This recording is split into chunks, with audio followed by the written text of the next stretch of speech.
ఒక్కసారి కొమ్మూరి గోల్డ్ కి కాల్ చేయండి. తాకట్లో ఉన్న మీ బంగారాన్ని విడిపించి మార్కెట్ ప్రైస్ కి వాళ్ళు కొనుక్కుని మిగతా డబ్బులు మీకు ఇచ్చేస్తారు. హాయ్ హలో నమస్తే, వెల్కమ్ టు మనం టీవీ. నేను మీ చార్మి. ఎవరైనా గుర్తు తెలియని వ్యక్తులు మీ ఫోన్స్కి మెసేజెస్ చేసి లేదా ఫోన్ చేసి ఓటీపీస్ అడిగినప్పుడు అస్సలు షేర్ చేయకండి. స్కామ్స్ నుంచి దూరంగా ఉండే ప్రయత్నం చేయండి. అయితే మేడ్చల్ దగ్గరలోని మల్కాజ్గిరి దగ్గర ఓ ఇన్సిడెంట్ జరిగింది. ఆ ఇన్సిడెంట్కి సంబంధించి ఇప్పుడు ఎవరెవరైతే మటన్ తినడానికి వెళ్తున్నారో, అదేవిధంగా బ్లడ్కి సంబంధించి మీరు ఎక్కడన్నా బ్లడ్స్ ఇచ్చినా, అదేవిధంగా మీ బాడీలోకి ఇతర బ్లడ్ వస్తుంది అంటే ఆ బ్లడ్ మనిషిదా కాదా అనేది తెలుసుకోవాల్సిన స్టేజ్కి వచ్చాం. అంటే అక్రమాలు చేయడము, అదేవిధంగా ఇల్లీగల్ కార్యక్రమాలు చేయడానికి రోజు రోజుకి జనాలు కొత్త కొత్త దారులను వెతుక్కుంటూ ఉన్నారు. అయితే ఇదే క్రమంలో మనకి ఇంకొక విషయం బయటకు వచ్చింది. అయితే ఈ ఏరియాలో ఓ వెటర్నరీ డాక్టర్ ఓ మటన్ షాప్ అయిన రోజువారీ మేకలు గొర్రెల రక్తాన్ని తీసుకొని ఆ రక్తాలను ఆ వెటర్నరీ డాక్టర్ ఎవరైతే ఉన్నారో ఆయనదే మనుషులలో ఆ బ్లడ్ని ఎక్కించే ప్రయత్నాలు చేస్తున్నారట. అయితే ఇలాంటి ఘటన ఒకటి బయటపడడంతో అక్కడ స్థానికులలో చాలామంది ప్యాకెట్లుగా అసలు ఏం తీసుకెళ్తున్నారు ఏంటి అని చెప్పేసి ఆరా తీయగా 180 ప్యాకెట్లు దొరికినాయి. అది కూడా అటు గోట్స్ అదేవిధంగా షీప్స్కి సంబంధించిన అంటే మేకలు గొర్రెల అటు బ్లడ్ అక్కడ దొరకడంతో అక్కడ ఉన్న వాళ్ళంతా కూడా అవాక్కయ్యారనమాట.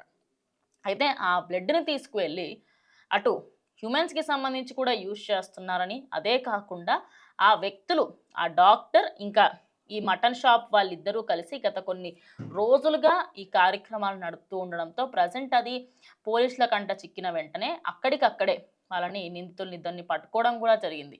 కానీ ఇది విన్న తర్వాత ఎవరెవరైతే యానిమల్ లవర్స్ ఉంటారో వాళ్ళందరూ కూడా ఆందోళన వ్యక్తం చేస్తున్నారు. మూగ జీవాలకు సంబంధించి ఇలా హింసించి వాటి రక్తాన్ని తీసుకుంటే అవి తొందరగా చనిపోతాయి. నిజానికి ఓ జీవి నుంచి అది ఏదైనా సరే ఎక్కువ మోతాదులో మనం బ్లడ్ని కంటిన్యూస్గా డ్రైన్ చేస్తూ ఉంటే ఆ ఏదైతే పశువు ఉంటుందో అది తొందరగా చనిపోతుంది. అది ఇల్లీగల్ కార్యక్రమం. ఫస్ట్ అండ్ ఫార్మోస్ట్ థింగ్ అసలు అలా కంప్లీట్గా డైరెక్ట్ బ్లడ్ తీయకూడదు. ఎప్పుడైతే మనకి మటన్ కోస్తామో అప్పుడే ఆ బ్లడ్ అంతా కూడా తీస్తారు నార్మల్గా. కానీ కొందరు ఏంటంటే కావాలనే ముందస్తుగా తీసేసి ఈ బ్లడ్లను సరఫరా చేయడం. ఎందుకంటే ఈ బ్లడ్లో ఏవైతే ఆ బ్లడ్కు ఉండే క్వాంటిటీ ఉంటుందో అది 30 రూపాయలు 40 రూపాయలు ఆల్మోస్ట్ కేజీ 100 రూపాయల వరకు పలుకుతుందన్నమాట. దానికి గల మెయిన్ రీజన్ ఏంటి అంటే మనకి ఎప్పుడైనా ప్లేట్లెట్స్ పడిపోయినప్పుడు చాలామంది డాక్టర్స్ కూడా దాన్ని సజెస్ట్ చేస్తూ ఉంటారు. కానీ దాన్ని ఆ బ్లడ్ని మనం ఉడకబెట్టుకొని తినడం వల్ల ఎన్నో బెనిఫిట్స్ ఉన్నాయి. కానీ డైరెక్ట్గా మన బాడీలోకి ఇన్సర్ట్ చేయడం వల్ల ఎలాంటి బెనిఫిట్స్ ఉండవు. దానివల్ల సైడ్ ఎఫెక్ట్స్ వచ్చి ఆ మనిషి ప్రాణం పోయే అవకాశం కూడా ఉంటుంది. అయితే మేడ్చల్ దగ్గర జరిగిన ఈ ఇన్సిడెంట్కి సంబంధించి కీసరా పోలీసులు అయితే వాళ్ళిద్దరిని అదుపులోకి తీసుకున్నప్పటికీ కూడా చాలామందిలో ఓ భయం అయితే ఉండిపోయింది.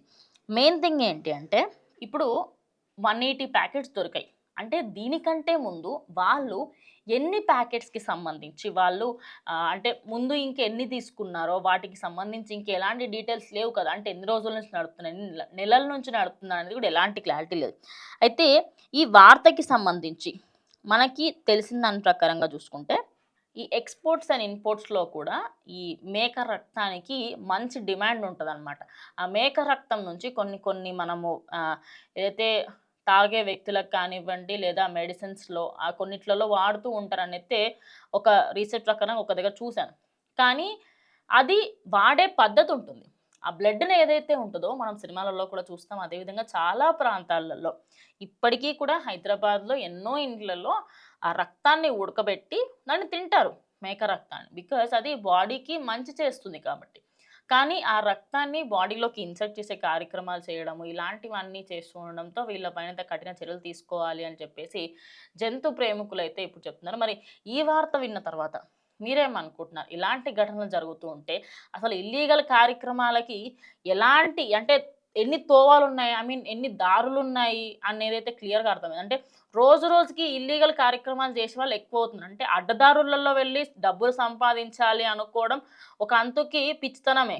కానీ ఇలా రక్తాలు అమ్ముకొని అది కూడా మేకలై అటు గొర్రెలై ఇవి రక్తాలు అమ్ముకుని బతికే అంత బతుక అది కూడా బతికేనా అని చెప్పేసి కూడా నిజంగా నేను అంటున్నా.